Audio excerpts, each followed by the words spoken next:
Hey guys, welcome back to my channel, and as you can tell from the title, today is going to be a simple glueless lace install. Let's get into it.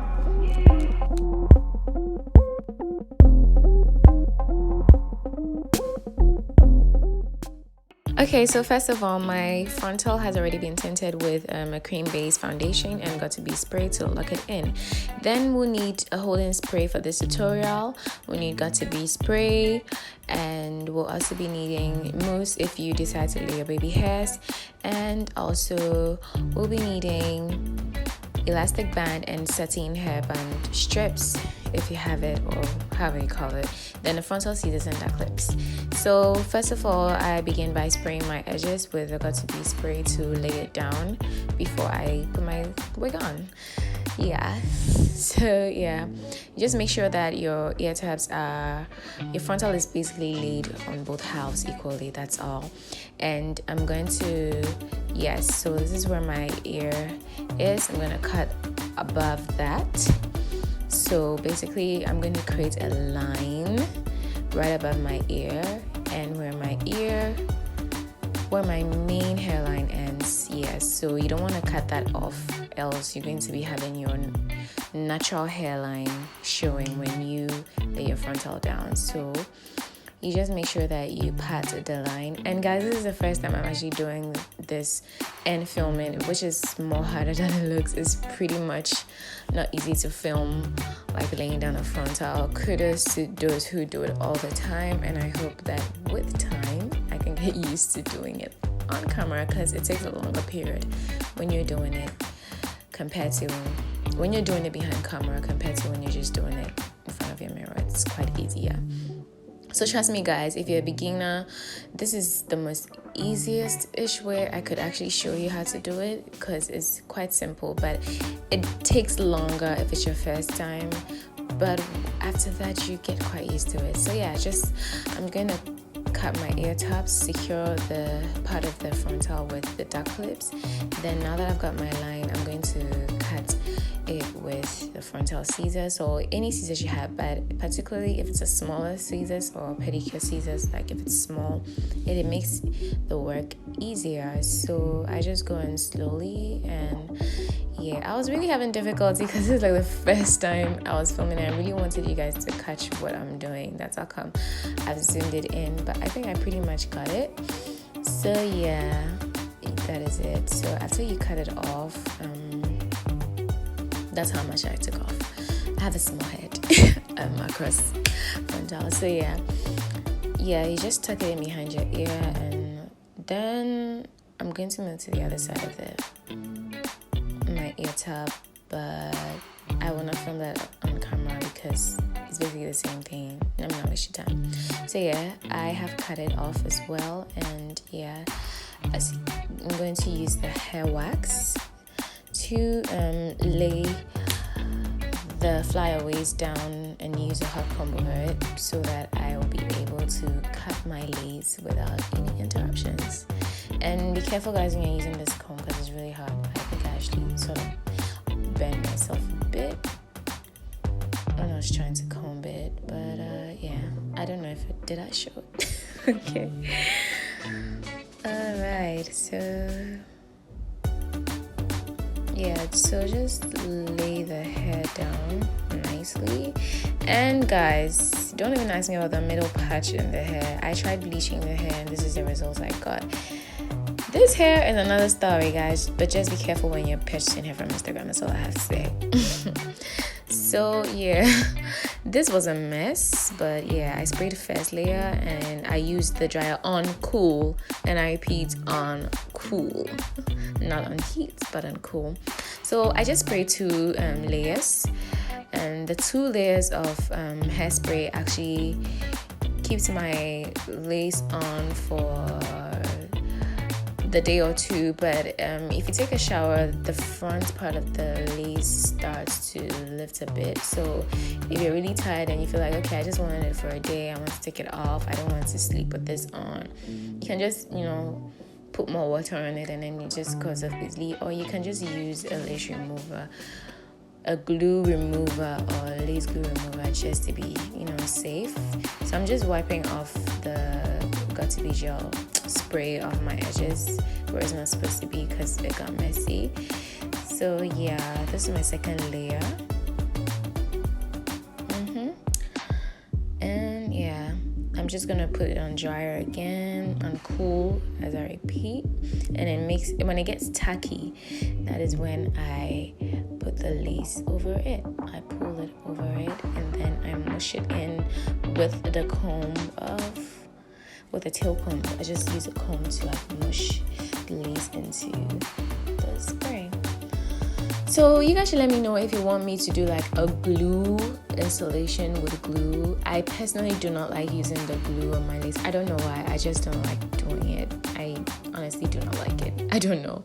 It's like a lot of work, and I don't enjoy it when it comes to taking it off. Personally, I don't like sleeping in my lace frontal, so yeah. And so far as it's not a sew-in, which I've never had personally, I don't see why I should use a glue. But sometimes it depends. If you're probably going on a short weekend trip and you really want this frontal in your head for long, you could go with a glue. But this method could actually work for 2 to 3 days. You just have to like touch up with the got2b spray. So yeah, this is one trick that I learned. Where did I learn it from? It's either Slay by Jordan or Erica. Yeah, I've forgotten your name. Is Erica something? But I know I literally watched Slay by Jordan, and then Erica J. Yes, the name is Erica J. I use Erica J. So these people are great if you are a hairstylist or you're someone who basically you learned on your own with experience. Just this is the best option. So one trick I also improvised on my own, and what I realized was that when I pat the hair like this and I spray with a hairspray, it actually helps the hair to like stay on longer with the hairspray rather than just doing just the edges. When you just pat the hairline a bit and then you spray the hairspray, then it also helps for it to stay. And the hairspray isn't harmful because hairspray is for hair. So yeah, which is why when you're taking it off, it's better to use the glue, or if you're okay with wetting your frontal and feeling okay, that's fine. So yeah, the next step is just to use the elastic band and tie it all around. So what I realized at first I wasn't getting the whole elastic band issue, but then now with the first time I tried it, I realized like, oh my god, there's a difference between the elastic and the satin wraps. So with the elastic, it's like when you apply the heat on it, it literally like traps the heat and then it melts into the elastic. Like it helps the lace to melt, like legit. If you always use satin wraps and then you switch to elastic, like you do feel and see the difference. So I was in a hurry, honestly. I didn't even let this stay longer, but at this point, if you have the elastic on and you use your heat, like you put your dryer on the heat and then you put it on it, you can just leave it and then go do your makeup or something. Or you could just, like the way I did it, I didn't have the patience, honestly. I was too tired. I was too it was taking so long. I was like, god, it's so long to film this. It takes like short time when I'm doing it in front of my mirror. So yeah, this is it. The hair is basically okay, but then after I trimmed off the lace, which will come in a few minutes, almost there which will come in a few minutes, after I trimmed the lace, I realized that I trimmed some part off and I had to lift it to trim the lace off properly according to my hairline. So I had a slight lifting. So when that happens, you just go back in with the got2b spray at the edges, and then you go with the hairspray after that when it dries. Then you put the elastic band back on your head and then you put some heat on it. And then at that point, you can continue doing your makeup. If not, if you're not doing makeup, then yeah, of course you just wait for like 10 to 15 minutes or go do your stuff. But then the elastic band has to be tight. It's not comfortable, but it has to be tight because the elastic band actually helps the ear tabs from lifting so much. The ear tabs are really hard to like lay down. Those are the hardest part of the lace frontal. Yeah. So if there's residue after you cut your lace, like the whitest residue that you're seeing, you can just go in with alcohol and a little ball of cotton or Q-tips or cotton swab or earbuds or however you call it, wherever you are. Then you use that to clean your edges nicely. So guys, basically I think I have spoken so much, but the rest is self-explanatory. And if you guys want to know how I got like duped on Instagram with this hair, I'll just let you know.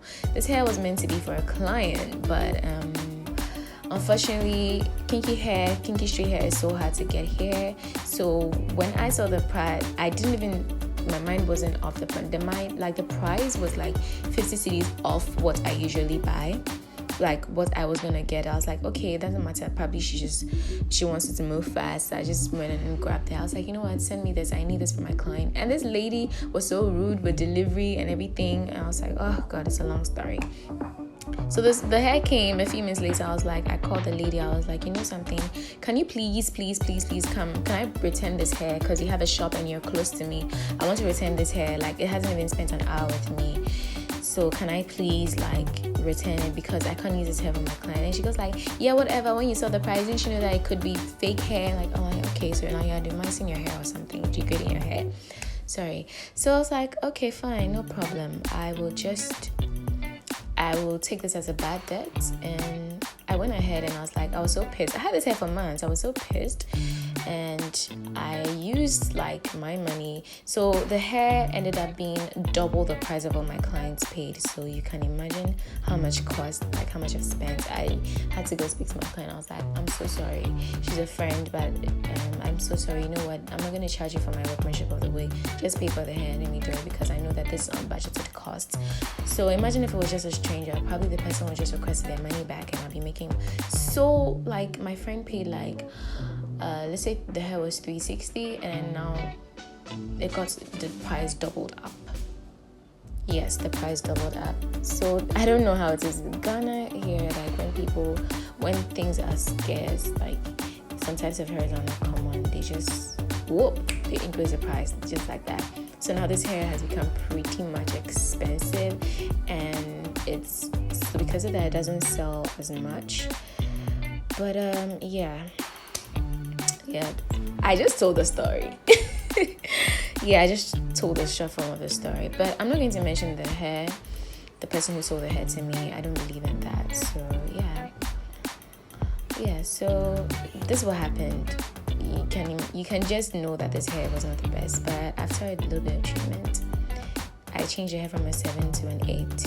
So it's pretty much okay, and I saved it with my client. So thank you guys for watching, and I'll see you in my next video.